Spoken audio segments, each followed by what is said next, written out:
Sederalun sebanyak 4 unit rumah kontrakan di Dusun Tunong, Desa Menasah Dayah, Pesangan Biren, ludes terbakar sekitar pukul 19.45.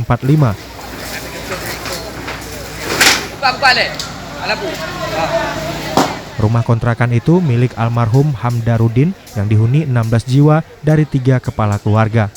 Menyangkut sumber api, ada yang menduga dari arus pendek listrik, namun belum diperoleh pasti penyebab kebakaran itu. Belasan anggota damkar dari Biren dan Kutablang berjibaku memadamkan api.